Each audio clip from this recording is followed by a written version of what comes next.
¿Cómo les va? Buenas tardes. Aquí estamos comenzando otra emisión de Los Días Contados.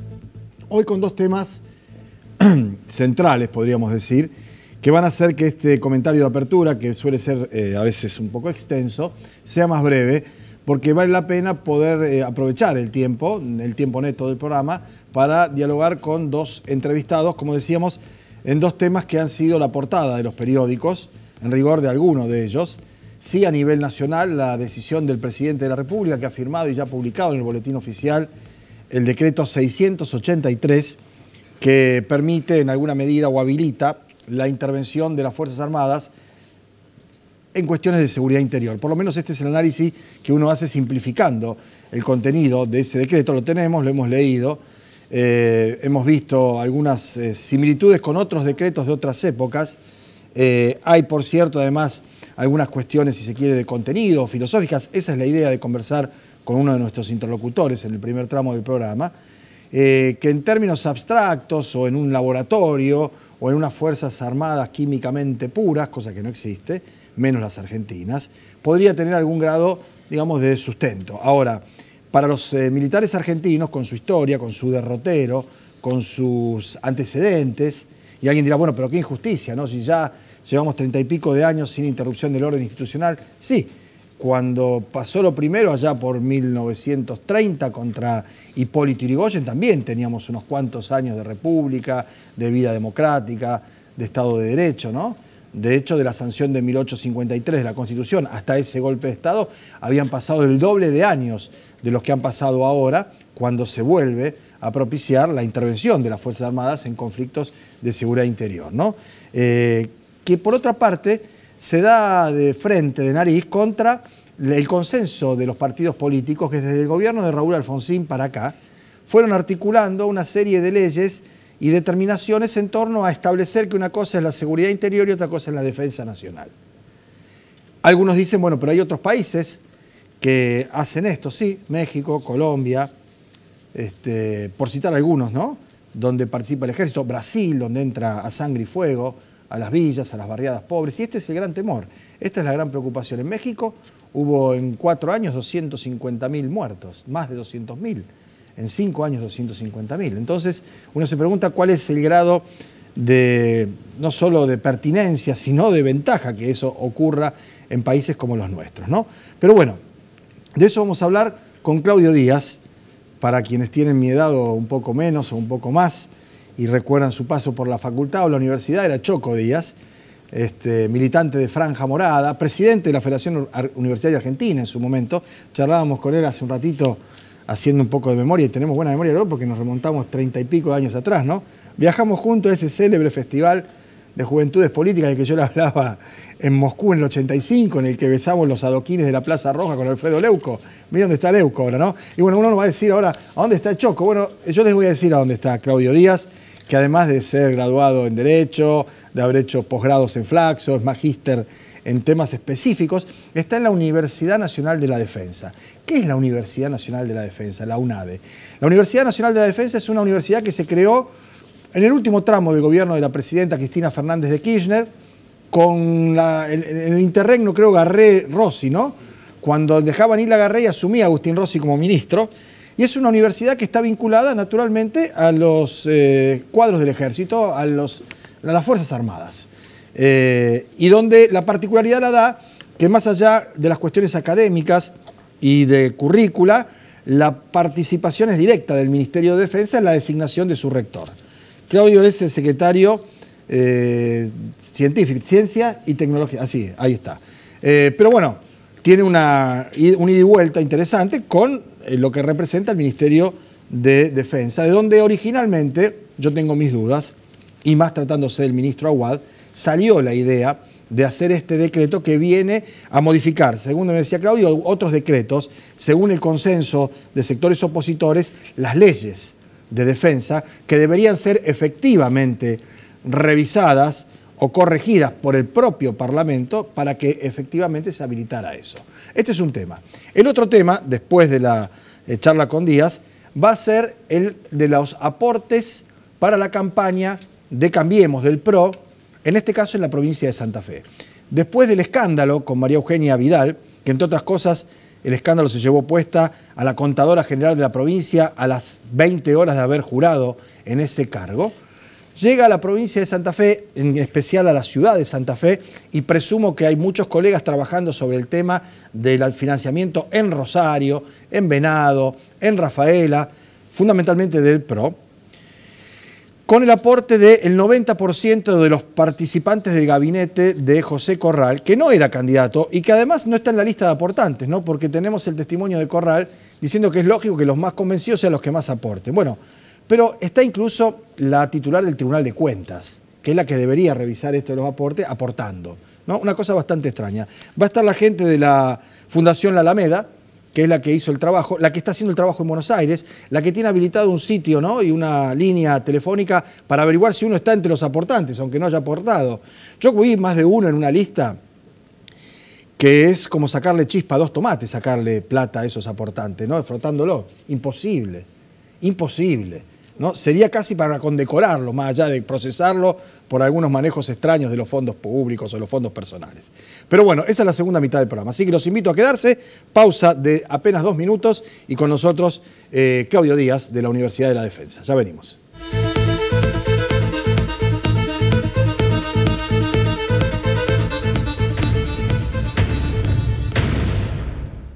Bueno, muy bien, lo habíamos anunciado. Está con nosotros Claudio Díaz, que es uno de los principales referentes de la Universidad Nacional de la Defensa.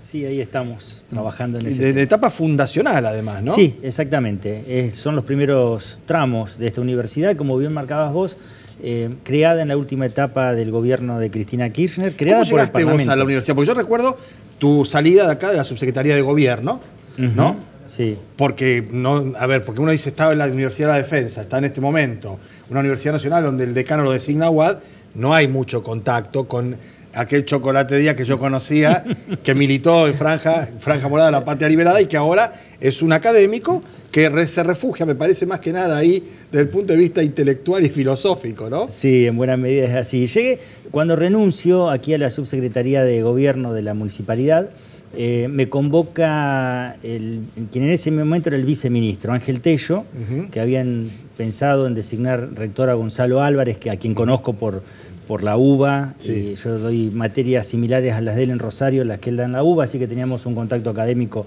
muy fluido.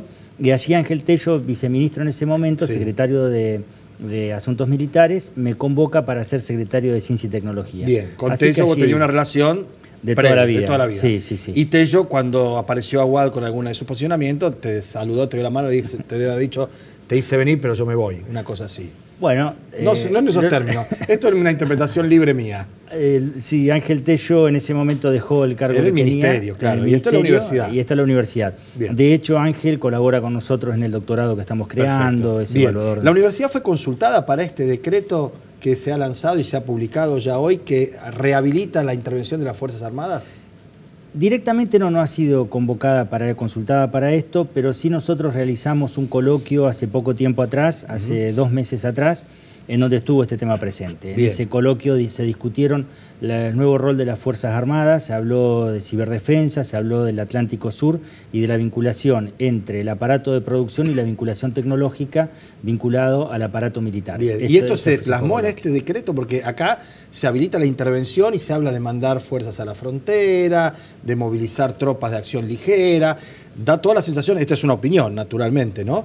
Después de haber leído el decreto, que hay una suerte de advertencia de que si pasa algo acá adentro se puede desplegar la fuerza militar, ¿no? Bueno, en ese coloquio se plantearon algunas de estas cosas. Como todo coloquio en una universidad hubo diferentes posturas, tanto en los paneles como en el público, con lo cual había gente que propiciaba cuestiones más cercanas a lo que sale en el decreto y otros que no, si esto fue muy amplio. Lo que sí, el decreto modifica otro decreto en donde lo sustancial es que la ley de defensa establece que las Fuerzas Armadas deben actuar frente a un ataque externo, hasta ahí llega, y segundo punto destacable vinculado a este decreto es que Defensa Nacional se separa de lo que es seguridad interior. Bien. El decreto modifica un decreto anterior en donde se establecía que las Fuerzas Armadas iban a actuar ante un ataque externo de Fuerzas Armadas de otro Estado. Bien. Eso sale y queda solamente ataque externo, lo cual habilita a que las Fuerzas Armadas pueden actuar en situaciones vinculadas a narcoterrorismo o terrorismo internacional. Pero sigue la diferencia, y lo dice el propio decreto en la fundamentación y en la parte resolutiva, que marca la diferencia entre defensa y seguridad interior, y que lo que van a hacer las Fuerzas Armadas es un apoyo logístico ante situaciones vinculadas, por ejemplo, al tráfico de personas o al tráfico de drogas. Ahora, esto está bien, para mí no está bien en ningún caso, pero menos en un contexto como el que estamos viviendo, donde hay a la vista tensiones sociales que pueden derivar en un conflicto, ¿no? Y ese apoyo logístico de las Fuerzas Armadas va a depender del que esté al frente de la Fuerza Armada o de la tropa de mandar o no mandar a reprimir, por ejemplo, a una fábrica ante la eventualidad de un informe de inteligencia de dudosa verificación que diga que hay infiltrados terroristas, por ejemplo. Bueno, es un gris que queda en esto. Sí, que el gris se transforma en negro, lamentablemente, en la historia argentina, teniendo en cuenta lo que han sido los militares en este país. Claro, por eso te decía, el análisis jurídico abstracto es esto que te comento. No podemos analizar solo la cuestión jurídica y abstracta. Por supuesto. Hay una relación de mucha tensión, y no solo de tensión, sino de conflictos terribles entre lo civil y lo militar en la historia argentina. La última dictadura militar es la muestra más dramática, pero no la única, que ha sucedido en nuestro país. Entonces, hay que generar, yo sí lo que creo saludable es que se discuta la relación que tiene que haber entre las Fuerzas Armadas y la sociedad, y qué tienen que actuar como parte de esa sociedad. Bien, ¿y esa discusión dónde darla? Además de los coloquios en la universidad. Bueno, ahí el Parlamento y una ley, no un decreto. La Constitución Nacional establece que este es un tema que tiene que abordar el Parlamento de la Nación. Listo. Eso es taxativamente. Taxativa. Eso es así. Entre las atribuciones del Poder Legislativo aparece esto. La discusión que se va a generar, y creo que no solo políticamente en la política representativa institucional, sino también que esto se va a dirimir en las calles. De hecho, se están convocando a marchas al efecto. Pasado mañana hay una marcha. E incluso probablemente en el ámbito jurídico, si este decreto invade o no... Viola la ley o pretende quitarle rango a una ley del Parlamento. A una ley del Parlamento. Cuando lo lees desde la abstracción jurídica daría la impresión que no. Daría la impresión que no. Pero no se puede analizar esto fuera de un contexto histórico y social que está viviendo la Argentina. Como también te decía que es muy saludable que se discuta el rol de las Fuerzas Armadas. Nuestras Fuerzas Armadas, además de ese conflicto interno, también han sido pensadas en hipótesis de conflictos que hoy ya no existen. Claro. Hoy no existen, hoy son nuevas, hay nuevas amenazas que ya tampoco son tan nuevas, son las amenazas internacionales que se comienzan a dar, y donde hay que discutir desde el presupuesto de las Fuerzas Armadas hasta cómo está distribuido en nuestro territorio las Fuerzas Armadas. Bien. Sí creo que este debate necesariamente se tiene que dar en el Congreso de la Nación al efecto de poder abordar la temática de la sociedad argentina en relación a sus Fuerzas Armadas y estos nuevos temas que vienen, que es el problema del narcotráfico es un problema muy serio en la Argentina. La experiencia internacional y cercana con países comparables Colombia, no ha dado México, resultado. Brasil, empeora en todo No caso. ha dado resultado. Lo cierto es que en la Argentina tampoco lo hemos podido encontrar, aunque son situaciones distintas. No es lo mismo México con sus fronteras y Estados Unidos que lo que puede ser la Argentina, pero que evidentemente no ha habido en la Argentina una resolución de este problema, sino que se ha ido agravando. Que supongo yo tendrá que ver también con cuestiones de conducción, de determinación y de decisión política, porque las fuerzas policiales en la Argentina decuplican la cantidad de militares. Y uno supone que con las policías provinciales más la federal deberíamos estar en condiciones. Totalmente. Más prefectura y gendarmería, ¿no? Pero evidentemente vos tenés policías que no lo hacen, poderes judiciales que en muchos casos no asumen, el Poder Judicial Federal que no lo asumen. Y también hay que ver... lo que me resulta un poco ingenuo es con este panorama pensar que los militares sí lo van a hacer. No, yo creo, no creo eso, no creo eso. Lo que creo es que hasta el momento no se ha dado y lo que sí... Hay otro tema que hay que tener en cuenta, Pablo, que es que además de este decreto van a salir las directivas para las políticas de defensa nacional. Son unas páginas que se están escribiendo a partir de esto, en donde se habla del apoyo logístico que pueden dar las Fuerzas Armadas a las policías provinciales o a la gendarmería en determinados lugares, como lo ha hecho, por ejemplo, durante el ministerio de Agustín Rossi, sí trabajaron en esto en la frontera norte, hubo apoyos logísticos. Lo que hay que estar muy atento en esa delgada línea que va desde un apoyo logístico a una situación que ya pasa más allá, como también sin ley ha pasado. Con Milani fue un ejemplo claro, donde no hacía falta ningún decreto y sin embargo Milani tenía el presupuesto más enorme que había en la Argentina para hacer inteligencia interior. Sí, desde ya, es decir, pero no se puede sumar un error con otro error, ¿no? No, por con otra grosería. Ahora, hay también una suerte de alineamiento internacional, ¿no? Con las políticas que se van delineando en el Departamento de Estado de los Estados Unidos en cuanto a la intervención militar sobre este tipo de situaciones conflictivas. Bueno, esa es una visión, sí, del Departamento de Estado. Acá hay que estar muy atento que no se vulnere la ley, la división entre defensa y seguridad interior. Y también creo que las Fuerzas Armadas tienen que, el decreto lo habla y las directivas de política nacional también, tienen que tener una participación muy activa como respaldo de una política exterior argentina en los siguientes puntos. El primero, en las operaciones internacionales, como las misiones de paz en el marco de las Naciones Unidas, el capítulo 6 de las Naciones Unidas.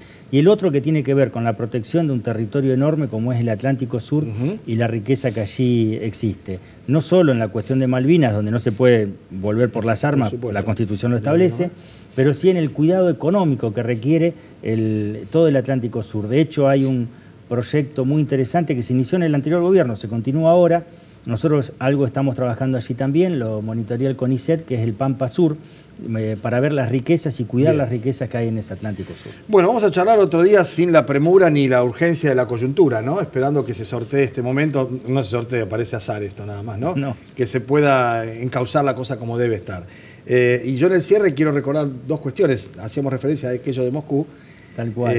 Hoy veía el discurso, mientras estaba preparando el programa, ¿no? De Alfonsín en los jardines de la Casa Blanca, diciéndole a Reagan que no interviniera con militares en Nicaragua. ¿Sí? Esa respuesta extraordinaria, a mí me pone la piel de gallina. Fue extraordinario. Y recuerdo que el ministro de Defensa de Raúl Alfonsín es tu mentor político. Choco es de Pergamino, igual que era Raúl Borrás. Raúl Borrás. ¿Qué crees que diría Borrás hoy? Esto es una ucronía, un ejercicio de imaginación. ¿Borrás estaría en la marcha de jueves o estaría redactando el decreto? Estaría pensando en modificar la ley. Ley. En modificar la ley. En poder trabajar con el Congreso, porque Borrás fue uno de los grandes hombres de esos primeros momentos de la democracia. Por supuesto. Y que generaron en un tema tan difícil como ese, en el año 83-84, Raúl Borrás, ahí lo estamos viendo. La verdad que me emociona porque lo conocí de muy chiquito. Sabía que te iba a emocionar. De muy chiquito. Y me alegro que tu posición sea mínimamente ir al Congreso. No tomar atajos.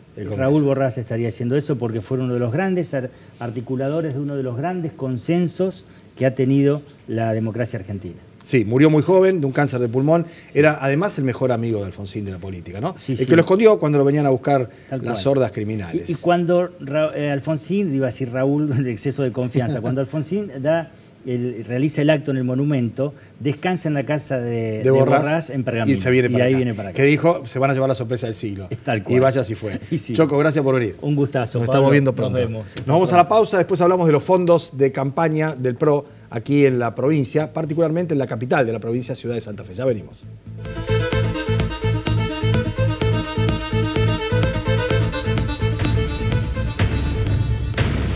Bueno, muy bien, se publicó hoy en la edición de Rosario 12 con la firma del colega José Maggi una nota en la que da cuenta de una investigación, de un trabajo de relevamiento de datos, el título es La fiesta de todos, que habla de los aportes de campaña para la elección del 2017 en la ciudad de Santa Fe, donde Carlos Pereira, que era el brazo derecho, secretario general del intendente Corral, era el candidato principal, ¿no? Esta investigación da cuenta de que el 90% de los aportantes son miembros del gabinete. Nos acompaña en representación de la Fundación Alameda, que es la que hace ese trabajo, lo ha hecho en provincia de Buenos Aires con el tema Vidal y lo sigue haciendo en distintos lugares del país, Nicolás del Mastro. ¿Qué tal, Nicolás? ¿Cómo estás? ¿Qué tal, Pablo? Buen mediodía. Bueno, ¿hay una determinación que se toma después de lo que pasó en Buenos Aires o ustedes ya venían viendo que acá podía haber alguna cosa extraña? En realidad tiene que ver con ese contexto nacional. Hace 30 días hay esta investigación que empezó siendo periodística, que hace Juana Morín, un periodista del portal El Destape, pero en paralelo hay una denuncia penal que realiza la Alameda a partir de encontrar los aportantes que figuran como aportantes, pero que no lo son porque son de sectores vulnerables y jamás podrían haber Bueno, no aportado. Es el caso específicamente de la ciudad de Santa Fe, porque ahí me decías que en el monto que se maneja total, el 90% la pusieron integrantes del gabinete de Corral. Así es, nosotros en realidad en ese contexto nacional y con el antecedente del CEL, por la inhabilitación Sí, de recordamos cuenta, que del CEL lo hemos contado en más de una oportunidad, está inhabilitado, efectivamente. sí, está apelando a esa situación, pero no puede ser candidato. hay un incumplimiento de la 26.215, la Ley de Financiamiento de Partidos Políticos. Ante esa situación, la Alameda generó una aplicación, un buscador online, donde cualquiera puede consultar. Es un portal donde ingresando el DNI le decimos a la gente que lo haga así para que no haya problema con los homónimos. Entonces, a partir de las consultas que tuvimos en esos casos, hicimos un entrecruzamiento de datos con la información que está rendida a cuenta en la justicia electoral. Y lo que sale, bueno, si bien no encontramos el volumen de microaportes que hay en provincia de Buenos Aires, hay aportes de funcionarios que es prácticamente el sueldo, lo que estarían donando, ¿no? Sí. Corral dice que está bien esto, lo vamos a escuchar para no ser yo el intérprete, porque ayer estuvo en la Fundación Libertad y decía esto. ¿Lo podemos ver, director? Ahí está. Respecto a la última denuncia sobre el tema de aportantes de campaña y demás, ¿cómo lo están viviendo en la provincia de Santa Fe? Se publicó una nota que hablaba de su gabinete aportando. ¿Tiene algo que explicar al respecto? Bueno, es lógico. Los primeros que tienen que hacer el aporte para la campaña son los que están convencidos del proyecto y los que son parte del mismo. Así que no hay ninguna irregularidad, muy por el contrario. Hay mucha transparencia. Por supuesto que hay que estar siempre dispuestos a rendir cuentas, ¿no? Porque la gente quiere transparencia. Bueno, en el caso de Provincia de Buenos Aires que hubo dificultades, tendrán que sancionar a quien corresponda, ¿no? Porque hay que dar ejemplaridad y hay que discutir una ley de partidos políticos que dé más certezas y utilice mejor las herramientas que hay disponibles para la mayor transparencia. Es muy importante.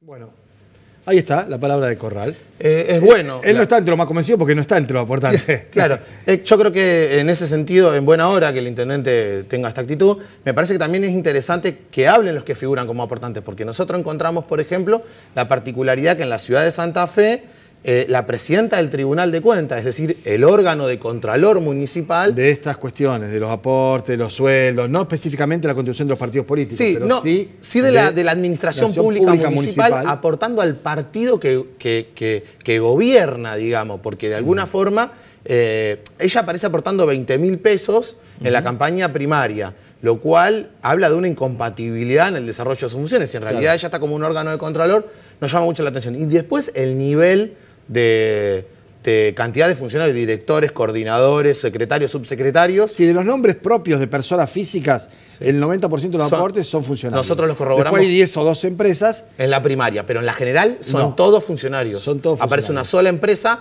que también tenemos que decirlo. El 100% de todos estos aportes son en efectivo, Pablo. Si son funcionarios públicos y tienen su sueldo establecido como corresponde, en cuenta sueldo, pueden explicarlo, pueden justificarlo. ¿Por qué no lo hicieron de manera bancarizada? Que es lo que sugiere el presidente. Digo, ¿no? Por mucho menos de esto, del CEL fue inhabilitado. La verdad que a nosotros creemos que, bueno, que es importante poder clarificar esto, que la gente se pueda consultar también si aparece, ¿no es cierto? Bien, mientras vos estás conversando con nosotros está la lista, ¿no? Ahí está. De los nombres, justo que yo digo que está la lista, sacan la lista, pero bueno. Este es el financiamiento de la campaña de diputados nacionales. Sí. Primero Albor Cantar, creo que había puesto 50.000 pesos. Sí, y 80.000. Después pone más, digamos. Está bien, no está mal, digamos. Él está invirtiendo en sí mismo, claro. Está muy bien eso. Esto es lo que nosotros... Además lo puede explicar y justificar con su recibo de sueldo y con su declaración impositiva. Porque acá hay gente que está poniendo 20, 30, 35 y demás y que cobra eso o menos. Sí. ¿no? La verdad que esta información ahí está. Cada persona con su decreto que lo designa, esto está en el digesto municipal, y las empresas o las personas que integran los directorios, es información del registro público ahí de va comercio. Subiendo, Tribunal de Cuentas, dice, va pasando para arriba, ¿no? Exactamente. 20.000 pesos. Ahora, esto es en Santa Fe. ¿En Rosario qué pasa? En Rosario nosotros lo que no tenemos es la rendición publicada de ningún frente en el Tribunal Electoral de la provincia de Santa Fe, porque sabemos que hubo dos elecciones, una que está regulada por la normativa nacional y en donde la Justicia Electoral Nacional y donde la Cámara Nacional y la Dirección Nacional son las autoridades. En la provincia de Santa Fe no está publicado, pero bueno, hay algunas versiones que ya han salido en algunos portales de Rosario, algunos también periodistas jóvenes de la ciudad que han encontrado hay una empresa de logística que dice que no aportó, digamos. Entonces, sí, hay dos empresas que dijeron que no aportó y aparecen como aportantes. Exactamente. Digamos. Nosotros no tuvimos acceso a esos archivos del Tribunal Electoral de la provincia. Lo que sí tenemos es esta base de datos de la Alameda, que le invitamos a toda la gente que pueda ingresar en www.somosalameda.org. Ahí se va a desplegar un botón donde pueden ingresar a la aplicación. Ahí pueden saber si fueron aportantes de campaña 2011, 2013, 2015, 2017, Bien. de cualquier partido político, de cualquier jurisdicción. Bien, de todos los partidos y de todas las jurisdicciones. Exactamente, y ahí están los datos de la Fundación para acompañarlos, Bien. si quieren, en la denuncia, porque hay una denuncia, una investigación del juez Casanelo, con ya citación en una primera tanda de 50 personas y después 100 personas que aparecen como aportantes trucho y que no lo son en Buenos Aires. Perfecto. Pablo, esto todos los días encontramos gente que vive fuera del país. Que apareció como aportante. Exactamente, sí, lo leíamos una en perfil del suerte de domingo. nostalgia, tipo último, el exilio de Gardel. Y el viernes el ingreso en el Congreso del proyecto de modificación de la ley de financiamiento, que también llama mucho la atención porque el gobierno ahora quiere modificar, quieren eliminar la figura del querellante que pueda participar, un régimen Bien. especial.